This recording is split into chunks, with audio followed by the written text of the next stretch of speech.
You take over in 2011, but more from a spectator standpoint. You had a lineup of The Who and Tom Petty and Paul McCartney, Prince. It seemed like for a while the halftime show was catering to an older generation. And then all of a sudden, the Black Eyed Peas, Beyonce, Bruno Mars, it starts to get younger. We did want to cater to a younger audience. We wanted to also cater to a female audience. Um, and we started that process. We also wanted to eventize it a little more, and that sounds crazy for the halftime show when you think about it. But the groups, and by the way, I'm a fan of all the groups we've talked about, those aging groups. Um, but they do what they do. They walk out, they play guitar, they have great songs. What you also seen, if you look at, some of the ones that I've been involved in, Lady Gaga, Katy Perry, Bruno Mars, they all have one thing in common: they can sing and dance. And they can all do so. You're able to do more with them. We wanted it to be a spectacle, okay? And we were able to do that with that type of an artist. You're planning the halftime show 10 months in advance. You start planning? Oh God, no. When I was doing it, we were talking about the next year's halftime show before we did the current year's halftime show. Really? Um, I mean, in general, I mean, again, every stadium's different. Um, every location's different. That's part of the challenge of the halftime show, is you have different different situations.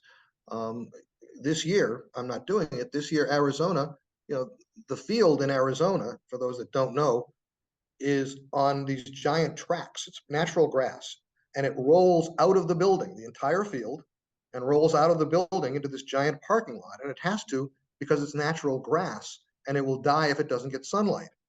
All right. So it rolls in and out, depending, and that in and out, all right, is a challenge for the halftime show. So you have to plan for what the field is made out of, grass or turf. You have to plan for open air versus a roofed stadium. Yep. How do you plan for the elements when you don't know what that will be until the week of? Well, one of the challenges is a lot of the stadiums have options. They have retractable roofs, and the league, justifiably so, prefers to do it in open air. They prefer to do the Super Bowl with the roof open. It's more what you think of the Super Bowl, if you can do it. But you can't make that decision. The league can't make that decision until pretty late in the process. Lady Gaga, we dropped, by the way, it was a bit of an optical illusion. You may not remember the show. In the beginning of the show, we pre-taped. She jumped, in theory, she jumped into the stadium. All right. Well, we shot that beforehand. She didn't jump into the stadium. People still think she did. But all right, we pre-taped a jump that looked like she was jumping into the stadium. And then we had her, positioned, and then dropped her, using the cable. That's how that thing worked. Well, the problem in Houston was it's a retractable roof, and the forecast was a little bit dicey. And the league, understandably so, was thinking about closing the roof. And I'm going to the league going, wait a minute, she can't jump into the stadium if the roof's closed. And so, again, I'll share with you something. All right. The roof was closed during the first half. They opened it 30 feet, literally 30 feet, to make it plausible that she would be jumping into the stadium. The minute she finished the jump, they closed the roof again. Did you think, Mark, that was a bad idea? The thing that I never knew and never told anybody while it was happening is, if she got stuck halfway down, the only way to get her down was to bring in a fire engine. There was no way to get her down. I was never entirely sure, if she got stuck, how we were getting her down. And I was pretty sure that we'd have to stop the game or interrupt the game or delay the game to do it. We rehearsed that drop probably a dozen times. And I was up there, where we dropped her from. I'm like, holy mackerel. And then she gets to the bottom.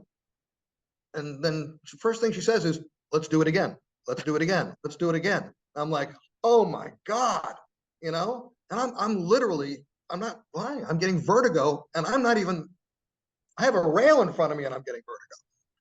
When you have different artists collaborating during one halftime show, is that the featured artist reaching out to others? Is that the NFL coordinating that and staying in contact with the feature artist saying, hey, Coldplay, we're going to have Bruno Mars and Beyonce in your show? What's the communication? It's driven by the artist. Obviously, we all have to agree on who it should be and what's involved. Those types. There's a lot of moving pieces there, but we have brilliant creative people. A brilliant producer we had on it.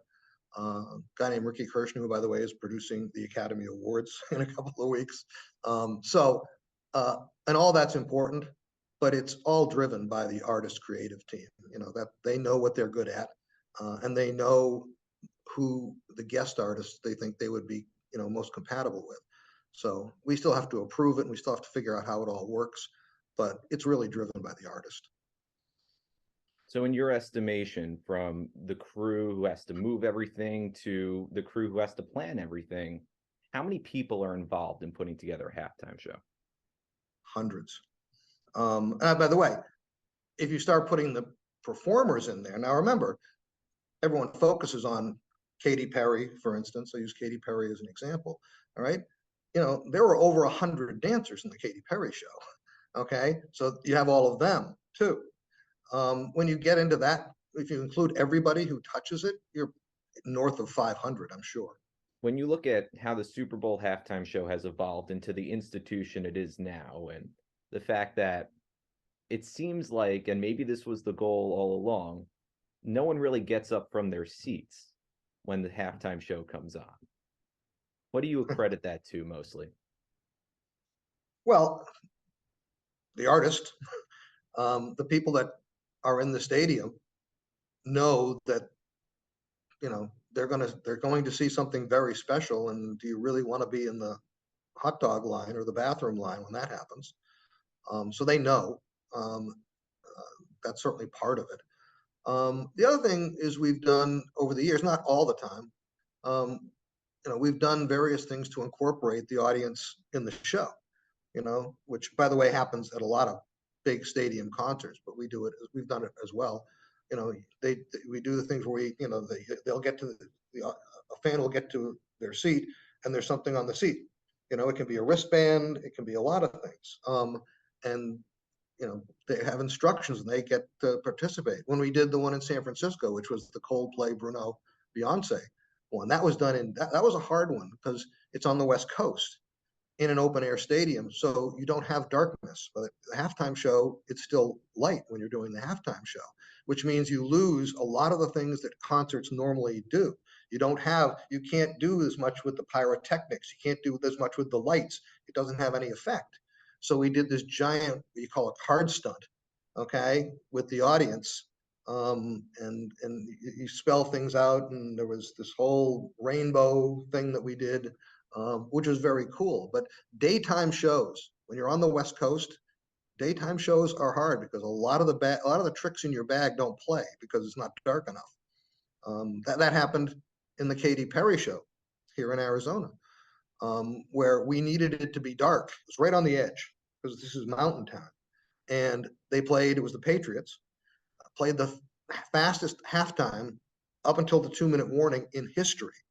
And we had an entire checkerboard thing with dancers on the checkerboard, okay, doing things.